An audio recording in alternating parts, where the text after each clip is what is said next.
Welcome to Cage Minds Uncensored. I'm your host, Micah Frankel. It was a enormously big weekend of combat sports this past weekend. First off, congratulations are in order. Fit NHB's Nico Montano is the Tough 26 winner and the inaugural first ever UFC Women's Flyweight Champion, going through the tournament this season, taking decision wins over Lauren Murphy, Barb Honchek, Montana Stewart, and eventually with Sijara Eubanks falling out of the finals, unable to make weight, kidney failure. You have Montano taking unanimous decision from Roxanne Modafferi. You saw some strong leg kicks, the heavier landed punches coming from Montano. Got herself taken down twice. First time a little bit of trouble. The second time getting the triangle locked in right away and doing nothing but being offensive from her back. The third time they hit the ground, Montano getting on top in the third round, putting together a very well-rounded performance and defeating the veterans, taking out the top 3 seeds in the tournament. A way to go from Montano, the former King of the Cage women's flyweight champion. Somebody that I was sure was going to have success in this tournament. It's still just incredible to watch the evolution and improvement in her overall game. Your new women's flyweight champion, the first ever flyweight champion, Nico Montano. Great to be able to say that. Sean O'Malley in the co-main event of Tough 26 showed some chops, showed being able to come back from adversity and not having everything go his way in the second round. Kept moving, kept looking for angles, kept landing his straight punches. Sean O'Malley took unanimous decision from Terrion Ware. Gerald Mershaw, beautiful body kicks in stopping Eric Spicely in the second round.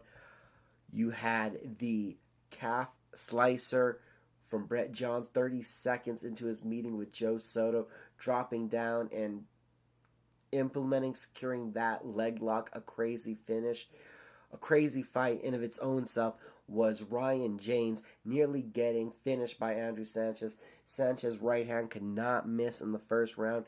Sanchez would punch himself out, though not getting the finish, but trying to in the first. James would put on pressure in the second, hurt Sanchez with a combination in the third, and finish the fight with uppercuts. A big win. CageMinds.com for your Tough 26 quick results. Back to talking about Montano.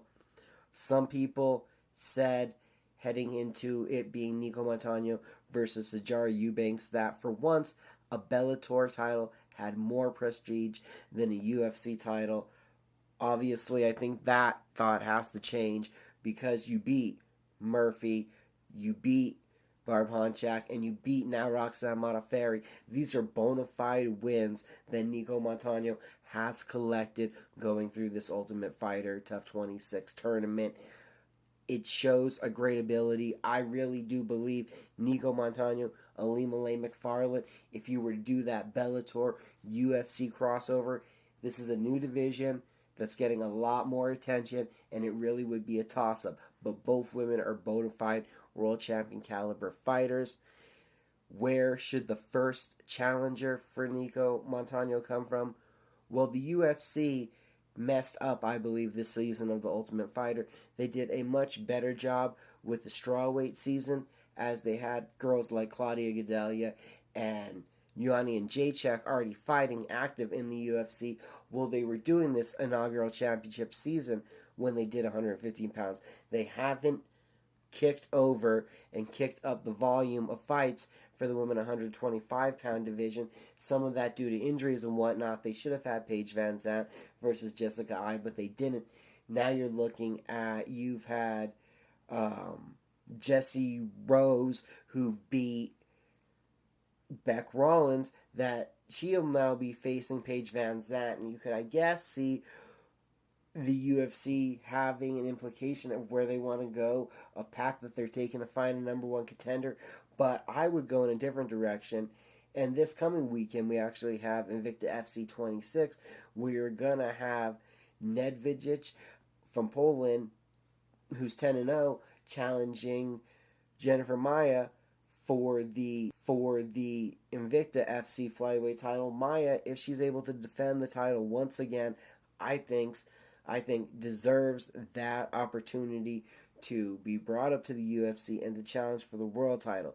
Also, the Legacy Fighting Alliance, the LFA Women's Flyweight Champion, Andrea KGB Lee. When does she get signed to the UFC, and where do they put her for her first couple fights? She could be a title challenger coming in as having held the title right away, I think, and make some noise. The women's 125-pound division is here, and the champion is Nico Montano. I spent my Friday night at Isleta Resort and Casino for JacksonWink Fight Night 2. Going into the card, we thought that it was a pretty evenly matched amateur card. First fight, split decision, Ricky Maynez and Alex Jones.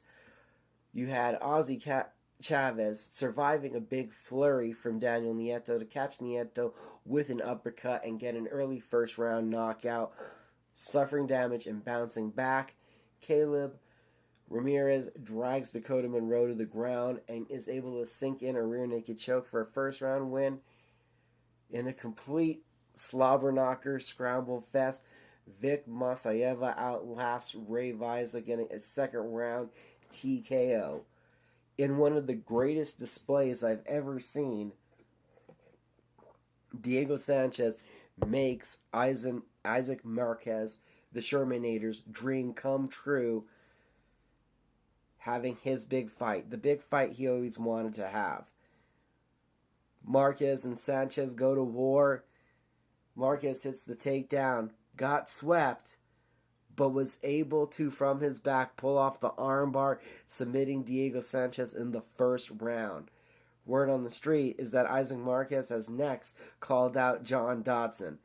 The great fight, the story of one of the most heartwarming things that I've ever seen, may continue.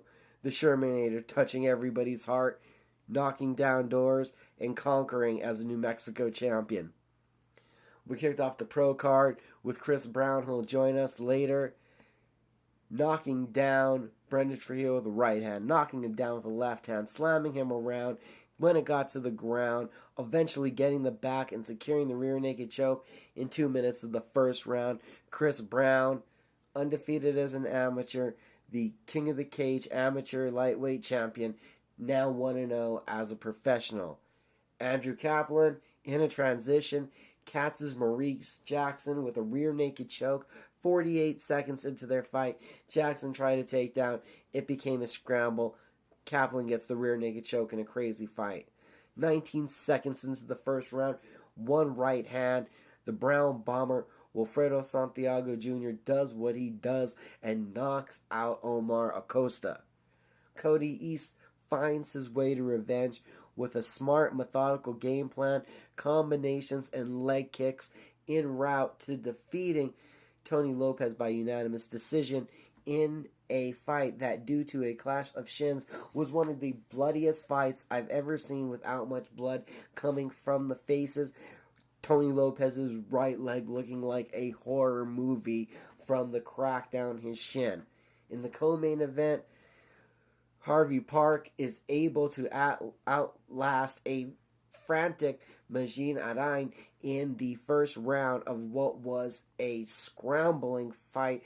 Majin was taking down Park, looking for submissions. Park was getting back up, eventually gets his own takedown, gets to the back, and secures the rear naked choke for a first round finish, continuing the win streak. Chris Brown would enter the cage, have words with Harvey Park afterwards. If you guys recall, at the press conference, this fight was originally announced Chris Brown versus Harvey Park. The commission did not allow that fight to happen. The two are still antagonizing each other.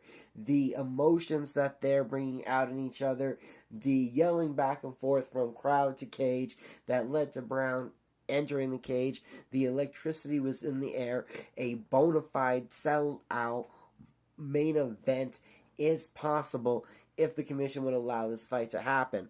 But I have a feeling that's not going to be. That the 10 fights to 1 fight experience discrepancy is gonna hold us up. It's gonna not allow us to have this fight, and we may one day have to look forward to crossing our fingers, seeing it on a much bigger stage. But we look for a fight that would be that would ignite the local scene on fire, and I truly believe this matchup could be that matchup. But only time will tell if it's able to come together. The main event, Jesus Urbina would get shut down on his takedowns. Damacio Page would open up with leg kicks before being able to find a devastating left hook, following Urbina to the ground and securing the rear naked choke. Yes, the 5th rear naked choke of the event. Damacio Page finishes off Jesus Urbina in 91 seconds. Now, even though I said Chris Brown versus Harvey Park would ignite the local scene on fire and would be the best fight that we could locally put together, if that fight's not able to be put together, Damacio Page, Harvey Park, Cody East, Wilfredo Santiago Jr., I would love to see all of them, their next fights in LFA, taking that next step to being on the cusp of the UFC and or Bellator. I believe they are all that level. There's levels to this shit. These guys are ready for that next level competition. Talking about a guy from the local scene ready for that next level stuff, Andres Quintana has said he wants a title fight in Combate at Combate 19 on Friday night in San Antonio, Texas. He tore up the body of Ray Trujillo and then found his way to a rear naked choke victory, again strengthening his case as to why he should be in a Combate title fight. Talking about title fights, also Friday night, Bellator MMA had a title on the line. They were in Thackerville, Oklahoma, the Windstar World Casino. The women's featherweight title on the line. In the first round, Julia Budd, with her stronger strikes, looked to edge out Arlene Blencow. These two, no strangers to each other, had met at Bellator 162 in a split decision that went in Julia Budd's favor. For the second, third, and fourth rounds of this fight, it appeared that it was Blencow, the forward-moving party, landing 2 to 3 punch combinations and then getting out, not eating the counter strikes that Budd wanted to offer. Budd horribly inactive with her hands, did most of her striking with her front leg kicks, not really scoring any significant damage on Blencow. To the 5th round, we're in the waning moments. Some devastating knees could have shifted that round in the favor of the champion. I thought we were going to a decision to hear a new champion crowned. Blencow has beef, as in still, Julia Budd is the Bellator Women's Featherweight Champion by split decision, with 2 judges going 4 rounds to 1 in what is just a head-scratcher of a judge's call to me. The middleweight division, though, in Bellator is starting to get interesting. Rafael Lovato Jr., the American Jiu-Jitsu phenom, takes a decision from Chris Honeycutt, stuffing the wrestler's takedowns and showing evolution in his striking games. I like his back leg power kicks. Chidiancha Kawani shows off his speed and his boxing and taking a unanimous decision from Hisaki Kato. David Rickles lands the heavier blows and does major damage to the left eye of Adam Piccolotti, kicking off the main card in unanimous decision. Gotta give kudos to Bellator for showing us a nice mix of stoppages from the prelims during the main card. Talking about Chris Williams, triangle choke submission, Juliana Vasquez's arm bar, the Hellbow, one of the great knockouts of 2017 from Gaston Bolanos, that spinning back elbow that just murders Rick Gutierrez right in the jaw. I mean, picture perfect. As long as Bolanos can get some takedown defense, he is an incredible prospect there at 145 pounds. And man down the wall with a huge head kick knockout 18 seconds into his fight. Not to mention that Sam Cecilia, the UFC vet, beats Bellator former bantamweight champion in a featherweight matchup, Marcos Coval, by unanimous decision. So the worst decision of the weekend, though, is that Budd Blencow call, and we must wonder where the Bellator women's featherweight division goes next. Does Alexis Dufresne get her shot at Juliana Budd? Only time will tell. Another women's title fight took place this weekend, and it was on UFC Fight Pass as Anissa Mystique is able to dethrone Tiffany Van Soest of the Glory Women's Super Bantamweight title, finishing off her combinations with kicks, doing a lot of point scoring, but not much damage with those kicks. The heavier damage in the fight was done by Van Soest, but enough scoring was done by McNeese to take the world title back to France. Also at Glory 48, you saw a pair of UFC vets debut. On the Super Fight Series, Chris Camozzi defeats Kyle Wickhart with a TKO after the second round, a corner stoppage. Camozzi walked down Whitrick, big hooks, devastating knees on the inside in a pressure-filled performance. You also saw the co-main event of Glory 48, which took place at the theater at Madison Square Garden in New York. You saw Thiago Silva take a unanimous decision from John King, walking down King, landing big hooks. In the knockout of the night, in the middleweight contender tournament finals, the winner of the tournament moves on to a tournament where you can become the middleweight #1 contender. Robert Thomas cracks Mike Laramie with a right cross. Go to Cage Minds MMA on Instagram to see that knockout. And Kevin Van Strode with a well-timed teep kick to the liver of Anand Boynazarov is the Glory interim featherweight champion. Can't wait to see Van Nostrand take on Roman Van Roosmalen. That led us all up to UFC 218 on Saturday night. I told you this was a crazy packed weekend of fights.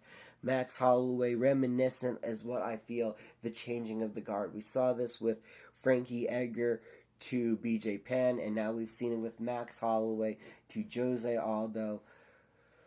Holloway dissecting Aldo, a TKO in the third round again, allowing Aldo to land powerful strikes early and then swarming, causing a brawl, landing a plethora of punches, and just taking the former champion, the legend, to school in a staggeringly amazing performance.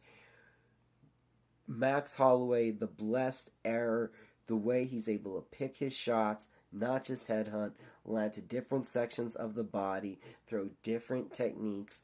Max Holloway, truly a different kind of striker than what we've seen currently, truly putting his own stamp on his own style and starting his title reign by emphatically twice putting a stamp on that this is his division by taking care of Jose Aldo, the only man who had been two-time UFC champion and the only man to, before this night, had ever defended that UFC featherweight title. And only man to have been a two-time UFC featherweight champion. Next up for Max Holloway to continue to prove his reign of dominance, I'd expect would be a meeting with Frankie Edgar, as originally this was supposed to be Edgar's opportunity to dethrone Holloway before announcing having to pull out of the fight with injury, reportedly a broken orbital socket. So if he's not going to be ready soon enough, this coming weekend in UFC Fight Night 123, we do have Cub Swanson, who was the second choice and many people's first choice instead of Edgar to be in this fight against Holloway, or even it should have been Swanson replacing Edgar, not Aldo. He has that chance to become the #1 contender when he takes on undefeated Brian T-City Ortega, 12-0 with 1 no contest. Ortega's been a finishing machine. I mean, his win over Moicano, who took out Jeremy Stevens, and also his win over Clay Guida have both been masterful. The young man showing leaps and bounds of improvement in his striking and ever dangerous on the ground. Great submission game. That could be next for Max Holloway. Jose Aldo, there's an ever deep featherweight division, and it really depends. Does he even want to stay in that division? Does Aldo maybe jump over and take a fight at 155 pounds? Could you see him go over there and challenge a vet? prior to jumping in on short notice to take on Holloway, Aldo was in camp to take on Jeremy Stephens.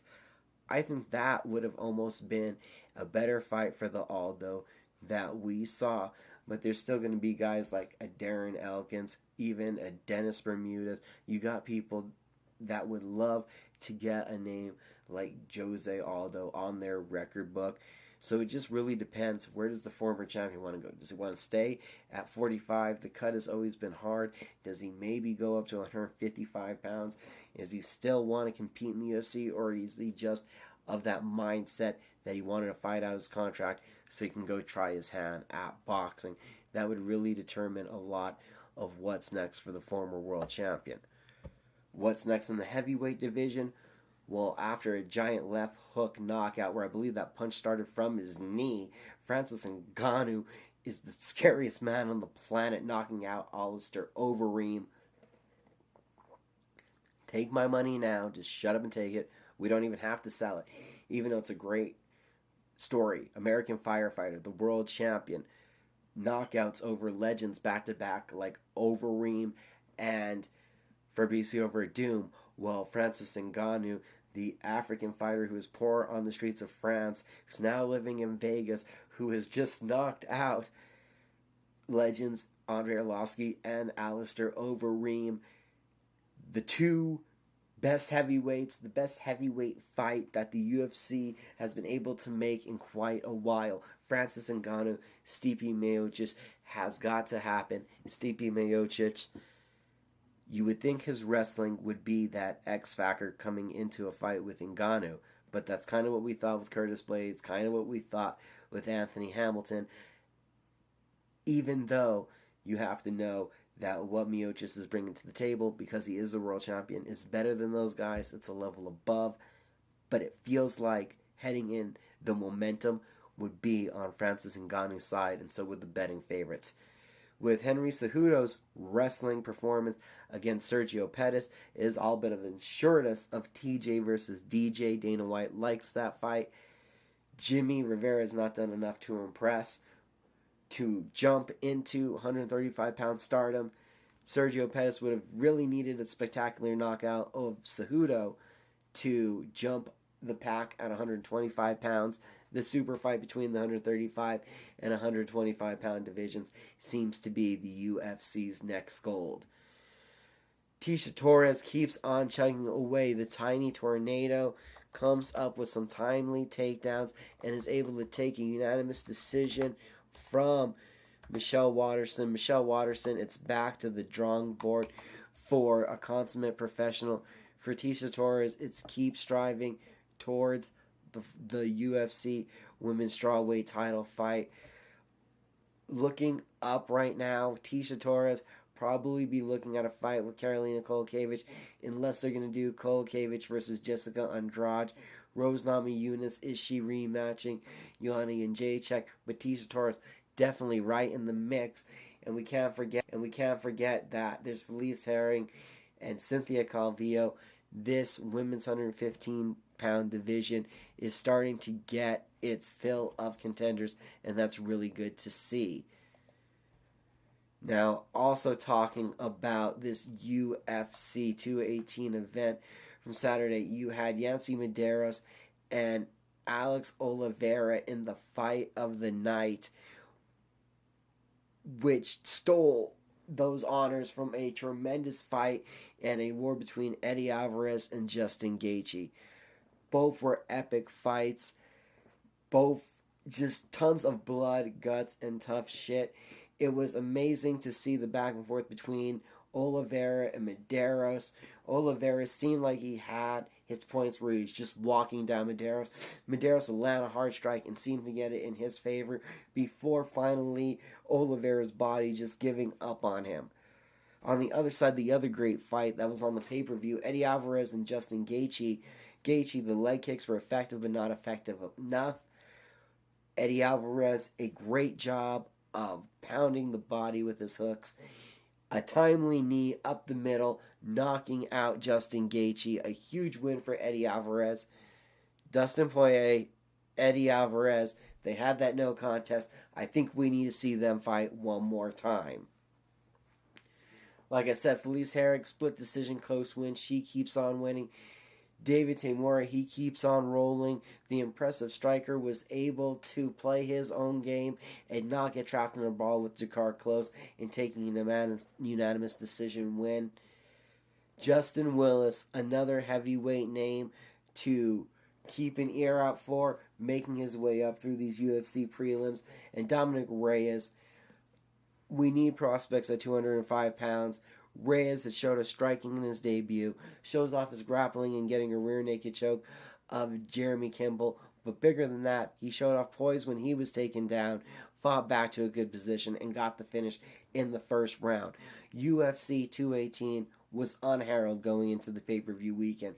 So many events, so much going on. You had already had big cards. How could you top UFC 217 with the 3 title fights? 218, I said it was going to hold its own.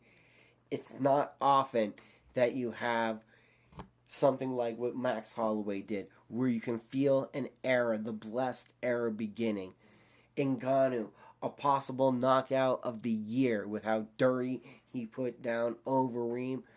And then Eddie Alvarez, Justin Gaethje, Yancy Medeiros, Alex Oliveira, 2 Fight of the Year candidates. Yes, 2 Fight of the Year candidates come away from one event.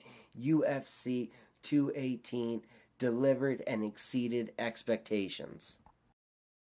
Joining me right now, he's 1-0 after this weekend's action as a professional, the Houston Madman, a.k.a. The Future, Chris Breezy Brown. How you feeling, sir? And I'm feeling great. Thanks for having me on. You got the win. JacksonWink Fight Night 2. You landed strikes. You got some big takedowns. You get the submission finish. Was this fight any different than what you had felt in the amateurs? No. Maybe I was just a lot more anticipation for this fight. It was 8 months in the making. It took 8 months for me to make my pro debut. Since my last fight in April, when I won in 54 seconds, I've had at least 15 people turn me down all over the country. And, just all of that building up, and then the commission changed my original fight.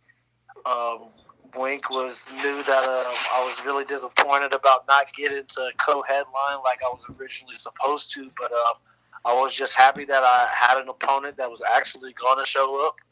And it just felt amazing to finally be able to actually be in the ring and it actually be going down. And I don't know if people understand this. You didn't know you were fighting Harvey Park, and you didn't know you were in the co-main event until we were at the press conference. That's when you learned that all this was happening, right? Yep, exactly. At the press conference, like when I showed up, because Coach Wink was like, hey, make sure you're there at 2. And I showed up at exactly 2 o'clock, and everybody was waiting for me. So when I went up for the press conference, I was like, all right, where I'm sitting? And then they had me sitting next to Damasio. Didn't even think about it. And then when they started going through the names of the fights, I'm like, well, shit, where am I at? And, he goes to announce the co-main event and starts talking about Harvey, and I'm like, no, you didn't. Like, completely blew my mind. And then, what was the reaction? How did they even go about telling you that the commission had pulled the fight with Harvey?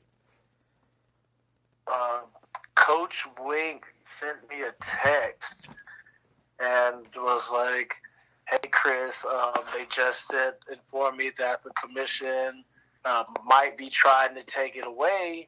So, we had Lee was, trying to work it out. Like, they're trying to make it happen. But it, came back like maybe the next day, I think, came back and he told me for sure it wasn't going down. And then we got a week or 2 after the announcement. And that was 2 weeks later. So then we get Brandon in there. Now we head to Fight Night. I don't think we've seen you so excited and energetic in that walk to the cage before. Yeah, I'm telling you, it's that just that build-up. Hadn't fought in 8 months. All the people turning me down. I never really stopped training because I was helping everybody else with their camps. So, just grinding away. And after so much disappointment, it was like finally here. It's finally really happening. Guy actually showed up to the weigh-ins. Everybody always asked me on the way up there, are they actually going to show up? Like, is he going to show up to the weigh-ins? Like, just like when I was supposed to make my pro debut in July, the guy didn't show up to the weigh-ins. I got a phone call the morning of weigh-ins that he wasn't going to fight me because he didn't think he was ready. You land your very first punch of the fight, a right hand, and you knock down Brandon. Tell us about the emotions, the excitement, what's going through your head when you see him hit the canvas right away. I was just like, wow. Because before me and Wink were warming up, I asked him, I was like, how's my power feeling? And he just looked at me and was like, shit. So that really explained it all right there. When I hit him on a counter right, he flew across the ring. And then we even saw you busted out some of the wrestling, hitting some big suplexes in there. Yeah, I didn't get to turn it up the way I wanted it to, but, I was just trying to be efficient, not strain myself. Just trying to be really smart and calm and collective. Didn't want to get too excited. My emotions are running high a little bit, so I needed to calm down a little bit. Really? You're an emotional guy. If you couldn't tell. Very passionate about the things that I do. Getting your hand raised, taking it all in, getting the finish. What did that mean to you, getting the finish? 2 minutes worth of work in your first fight. I knew I was going to get the finish. It didn't matter who was in there. They were going to get finished. It should have been Harvey, but like I said before, I don't discriminate with my ass whoopings. Now, how did you feel about the performance? How do you rate what you did on Friday night? Oh, man. I could clean up some things, but I'm very, very happy about the way I performed. It was an epic night for me. Just everything, just all the love I got. Being able to go out there, first punch, he's flying across the ring. When he got back up, I hit him with a cross that sent him right on his ass. It was, I wish I would have been able to get that kick off. I skimmed him, but I had some really good moments in the fight. Didn't really get to do very much, but I was still excited. And then we have that breezy style. Need to ask you about it. Who designed those shorts for you? One of my boys at World Class Athletics. It's a performance gym we have over here. He sent me the template for the pants, which ones that I wanted, and I told him, the color. He sent me a design. I picked the designs, and then I sent them the logos that I wanted from my sponsors. So they came out beautiful. Right, really pressed in there. I mean, those are like next level shorts. Oh yeah, and those are just the first ones. I'm gonna have me some new ones come next fight because especially after this one, I gained a lot of sponsors after this fight. So I'm really excited about that. Shout out to Respect. Not Respect. Represent. Sorry about that. We got to edit that. Say it one more time now. You ready? Yeah. I'd like to give a shout out to my new sponsor, Represent. They're the same ones with the Diaz brothers. So that's been really huge. I've been getting a lot of love from the people seeing me rocking the sweaters. They sent me a nice swag pack the other day. Nice. That's big. But yeah, so the shorts came out beautiful, and I'm looking forward to the next one. He's like, because those were a little big. I still have to remember. I lose a lot of my size when I cut weight, so my shorts, I got to start rocking mediums on fight night. They're kind of falling off? Yeah, and it really didn't matter. Just not hanging tight on my waist. I could have drawn that string on a little more, but, it didn't really matter in the end. Now, your night wasn't done when the fight was over. We also saw you get into the crowd. What was that like, running out there and getting the love, seeing your audience? Oh, man, I love it. Every fight out here, always, because I go right out into the crowd after my fight. Like, as soon as they let me, they cleared me to go, I go show love to my friends and family who bought tickets to come out there and support me. So while I'm giving them love, like walking through the crowd, like all the people who want to like shake my hand or take pictures, like it blows my mind how much love I get. And I've noticed after every fight, it just grows and grows and grows. And this was a hell of a stage to show and perform like I did. We got that Chris Brown hype train, and it sounds like it's all aboard right now. Oh, yeah, man. Breezy got the city buzzing. And then, talk about getting that city buzzing. The co-main event comes up, and as we said, you were no longer in that slot. Harvey Park was.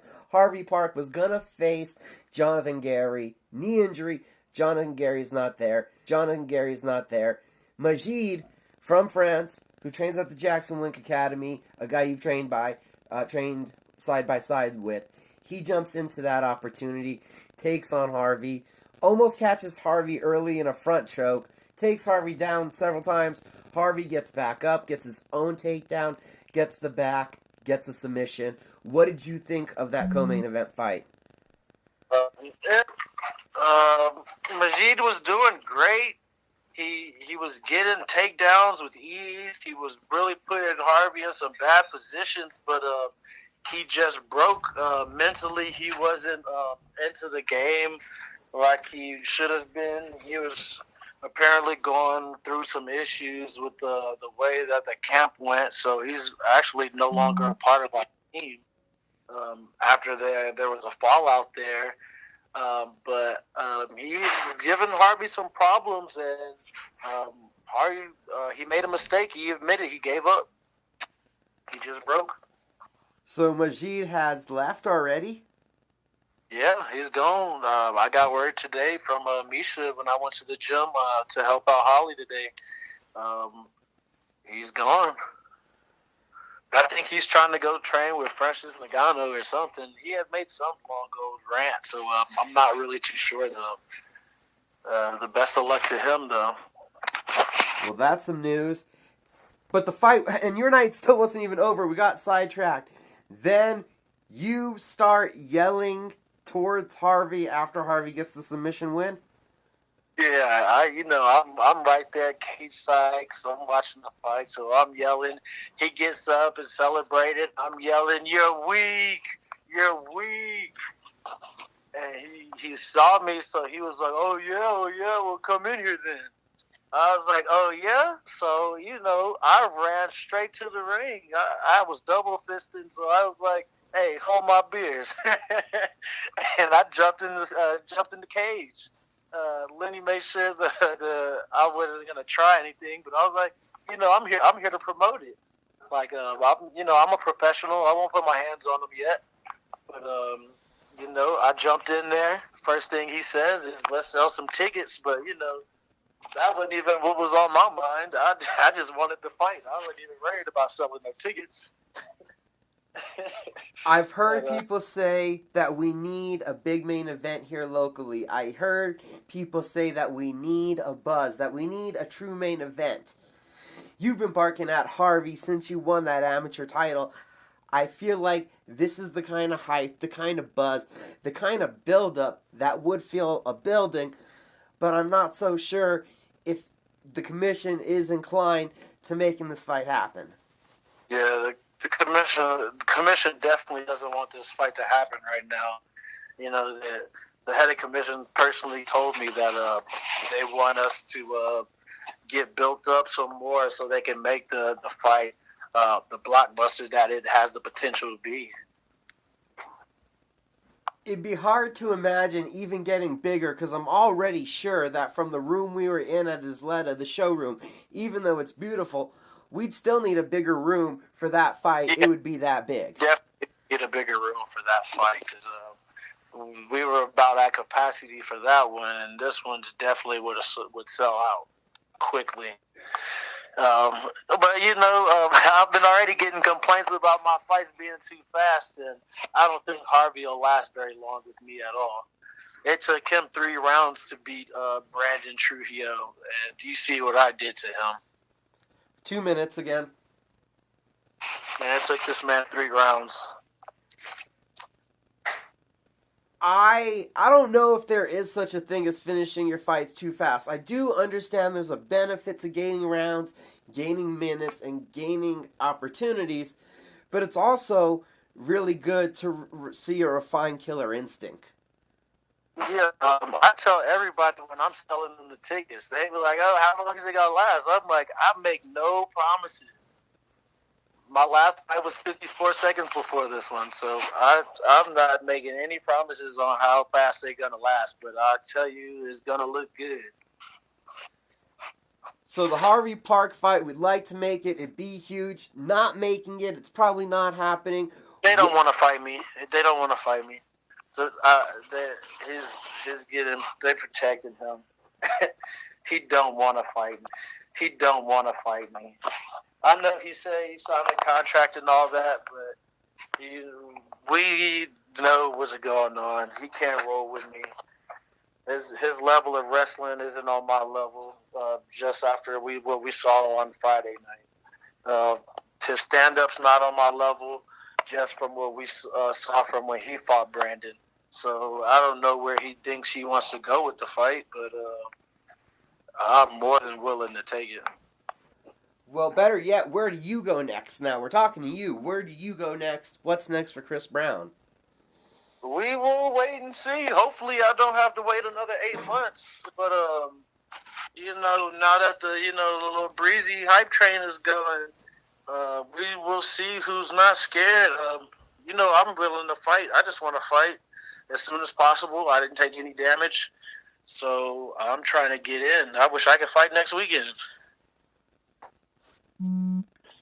What are you doing now in the gym? I heard a couple days removed from the fight that you're right back in the gym.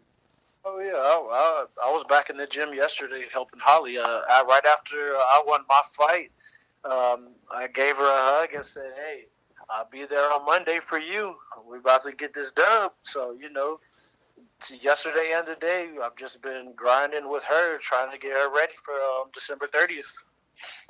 So how much Cyborg have you been replicating?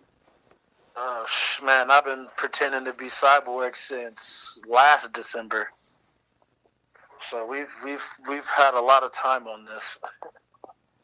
What does that do for you then, emulating a different kind of style? It's great because I'm a southpaw and I get to spend a lot of time in my orthodox stance. Going through repetition, getting more comfortable. And it's been like that basically since I've been at Jackson's because for everybody's camp, I'm usually having to fight orthodox when I'm with Diego, with Cub, Cowboy, John, Bones, whoever's camp I've been in, I'm always fighting orthodox. So I think the only person who needed a southpaw other than Cowboy's Lawler fight was when I first started training with Diego, and he was getting ready for Cole Miller. What do you do to stay positive now? Because last time it took 8 months. So how do you stay positive and keep working that there will be another fight coming up? I'm always positive. I'm always smiling. How I was at the fight night, I usually am anytime at the gym. I stay motivated because I know it's eventually going to pay off. So, I just stay grinding. I'm always learning. So I have a lot of time left in the sport. I got to get on it, though, and get these fights moving. But, we don't have a lot of real fighters in this world. But I just stay grinding, knowing that it's going to pay off in the long run. So I just keep getting better, and it just makes it worse for people waiting. They should be trying to fight me now while I don't have any, while I have little experience, because the more I learn, the worse it's going to get for people. And is there any chance, I believe next week there are Ultimate Fighter tryouts for undefeated fighters. Any chance you try to head out that way?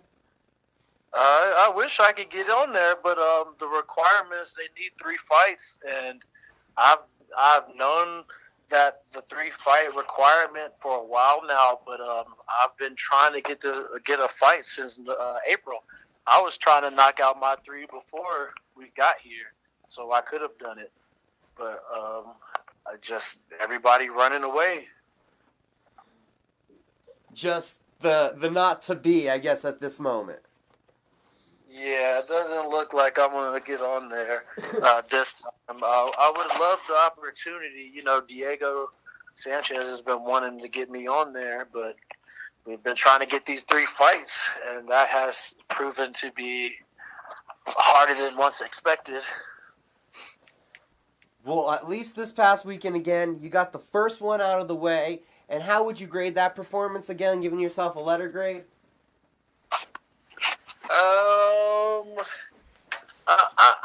I'll give myself a B plus.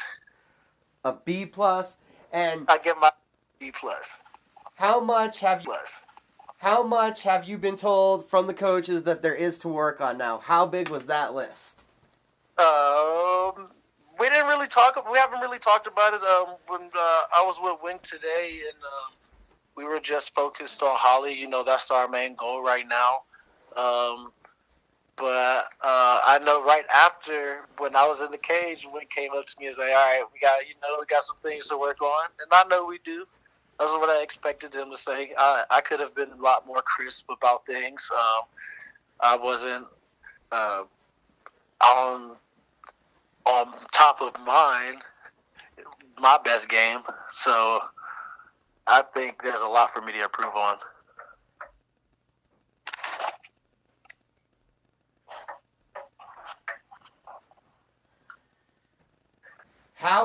What will be your biggest memory from this night when you look back on the night you made your pro debut?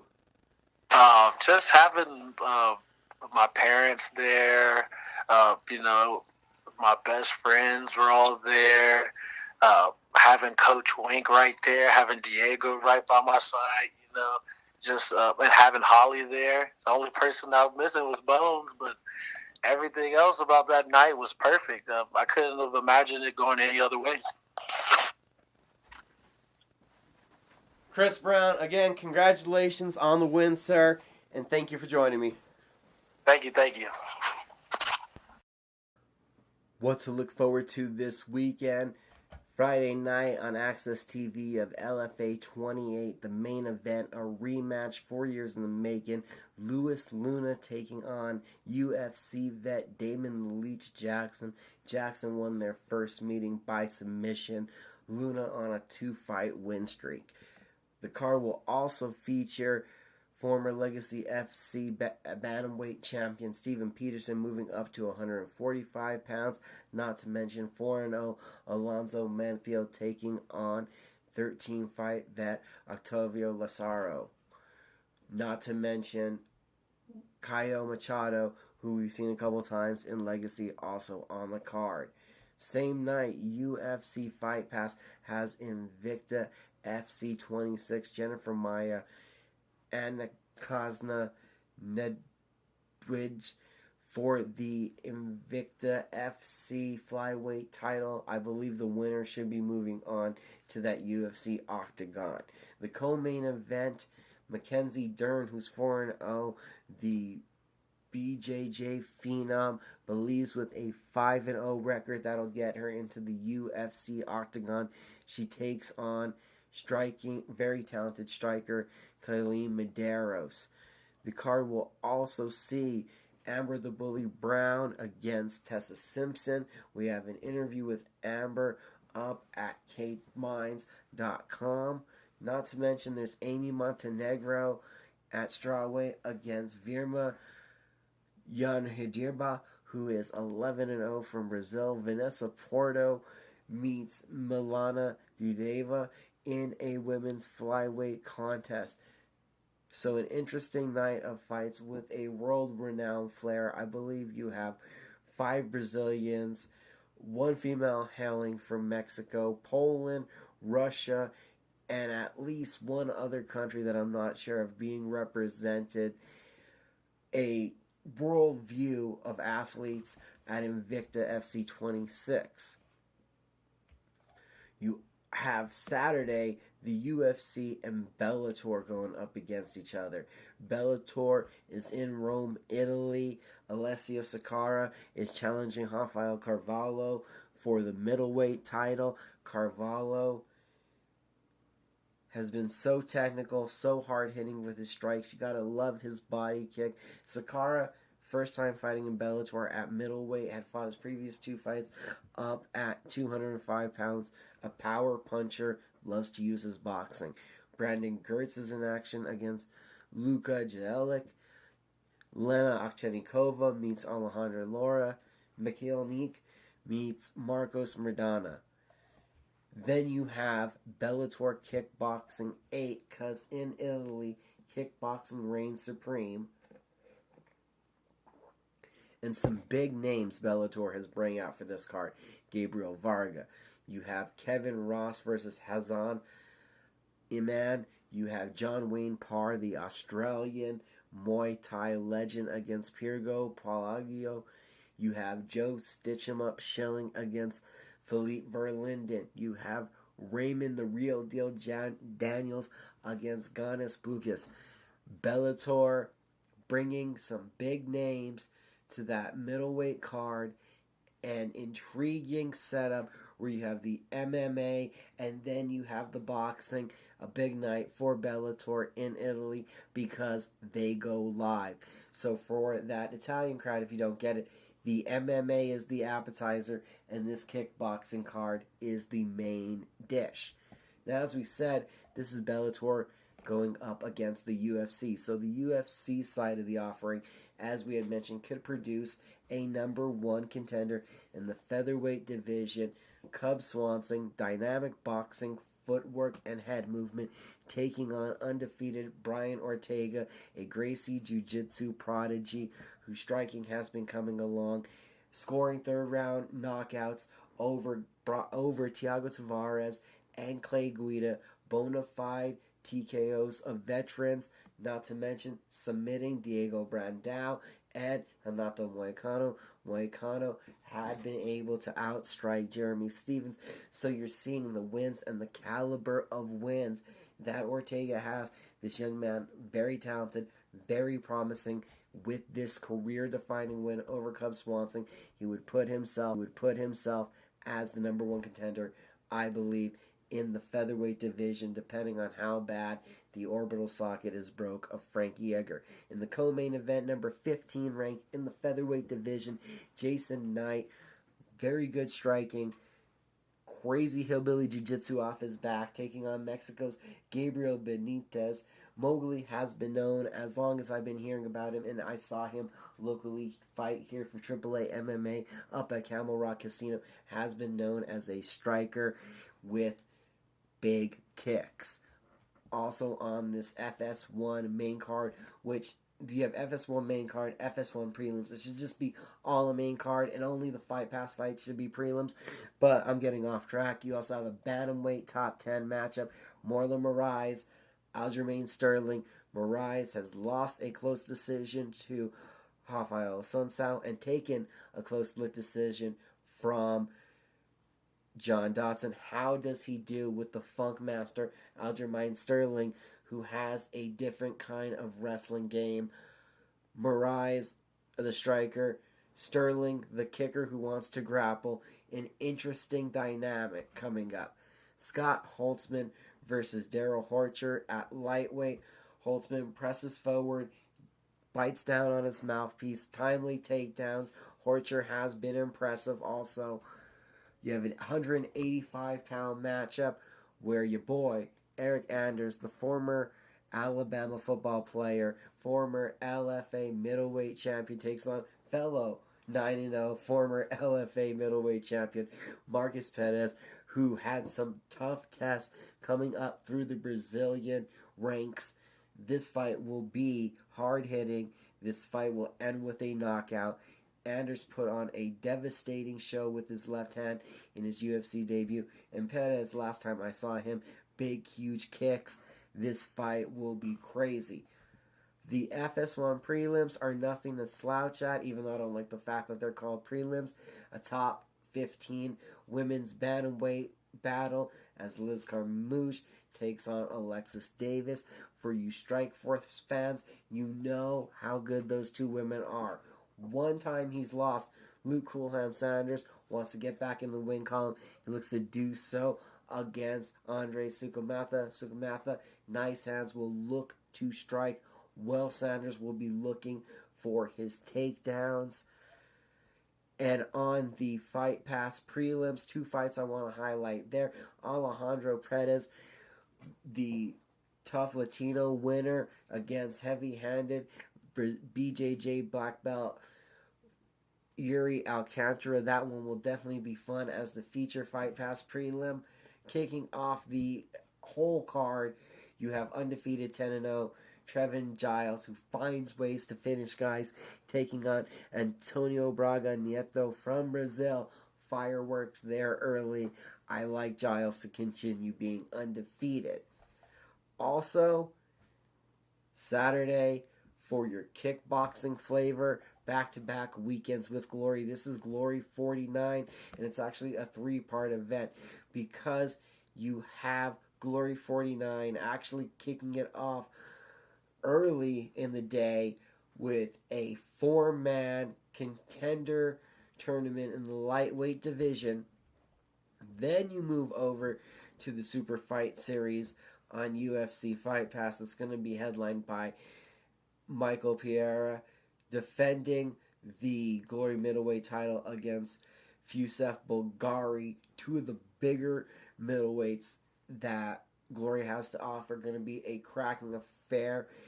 Former Glory welterweight champion Nikki Holtzkin is back in action, not to mention heavyweight Ishmael Ladon.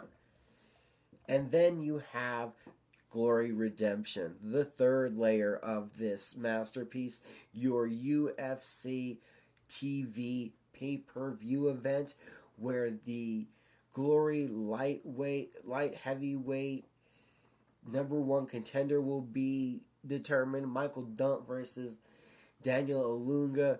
You have in the heavyweight division Antonio Broderick Silva against Gabriel Vigny, and the main event, the heavyweight title of Glory on the line. King of kickboxing, Rico Verhoeven, looking to avenge his only career loss to Jamal Ben Sadiq, who had knocked him out much earlier in their careers. Verhoeven has been on a tear with his athleticism combinations, inside kicks, and breaking dudes' arms with his high kicks since that time. But Sadiq is a big, powerful puncher. You have LFA, Invicta, Bellator kickboxing, UFC, and Glory for an incredible weekend of action upcoming. Couple other news and notes real quick to think about. I heard Tyrone Woodley would be inclined to vacate his 170-pound title in thoughts of moving up to 185 pounds for a matchup with George Rush St. Pierre. Well, newsflash, George Rush St. Pierre is out indefinitely dealing with colitis. If I was Woodley, I would still just keep worrying about my own legacy. Wait to get a number one contender, whether it be Robbie Lawler, Rafael Dos Anjos, defend the title, keep beasting out, keep moving forward, and keep growing your iconic status, because you said you wanted to be the best welterweight on the planet, keep going that way. If you're realizing that as you're maturing and the size of your body, and I heard that Woodley is walking over 200, 210 pounds, maybe it is time for you to move on from the welterweight division and move into the middleweight division. But right now, that middleweight division with Brunson, with Gastelum, with Whitaker, with GSP, with Rockhold, you're moving into a pretty already vacated neighborhood. I would encourage Woodley to keep building his brand, his stock, and his momentum as a welterweight and to quit chasing this GSP dream, just like Mr. I have one caveat to retirement, Ben Askren. The UFC has embarked on the women's flyweight division. Bellator may have hit a roadblock with the women's featherweight division. The JacksonWink Fight Night was an incredible night of finishes. Andreas Quintana needs a title fight. Robert Thomas with the knockout of the night at Glory 48. UFC 218. A card that kind of flew under the radar, but again exceeded expectations. This weekend there's so much great fights to watch. Thank you to my guest Chris Brown again for being here. Thank you everybody for tuning in this week. Keep up with Caged Minds on Twitter and Instagram at Caged Minds MMA, on Facebook at Caged Minds Combat Sports News. The YouTube channel is Caged Minds MMA Show. A shout out to Mac10 MMA CK10 Edwin Ruiz. Thank you for all the support and for all the support that you give to combat sports athletes everywhere. And thank you everybody for listening to this week's episode.